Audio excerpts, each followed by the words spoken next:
ഇന്നത്തെ തിരുവചന ഭാഗം വിശുദ്ധ ലൂക്കാ എഴുതിയ സുവിശേഷം 17-ാം അധ്യായം 26-ാം വാക്യം. നോഹയുടെ ദിവസങ്ങളിൽ സംഭവിച്ചത് എങ്ങനെയോ അങ്ങനെയായിരിക്കും മനുഷ്യപുത്രന്റെ ദിവസങ്ങളിലും.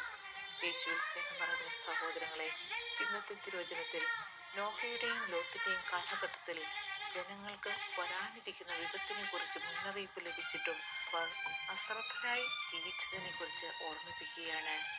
ഇത് നമ്മെ ഓർമ്മപ്പെടുത്തുന്നത് നമ്മുടെ ആത്മീയവും ഭൗതികവുമായ ജീവിതത്തിൽ എന്തുമാത്രം ജാഗ്രതയോടെ ജീവിക്കണം എന്നതാണ്.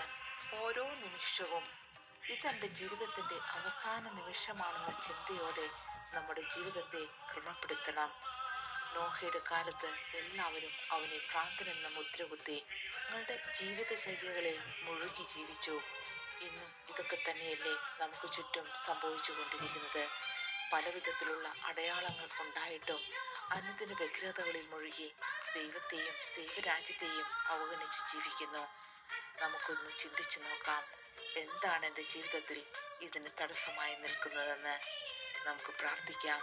ഈശോയെ, ജീവിതത്തിലെ ഓരോ നിമിഷവും വളരെ വിലപ്പെട്ടതാണെന്ന് ചിന്തയോടെ ജീവിക്കുവാൻ ഞങ്ങളെ അനുഗ്രഹിക്കണമേ. ഇതിനായി സർവശക്തനായ ദൈവം നമ്മെ ഓരോരുത്തരെയും സമൃദ്ധമായി അനുഗ്രഹിക്കട്ടെ എന്ന് പ്രാർത്ഥിച്ചുകൊണ്ട് യേശു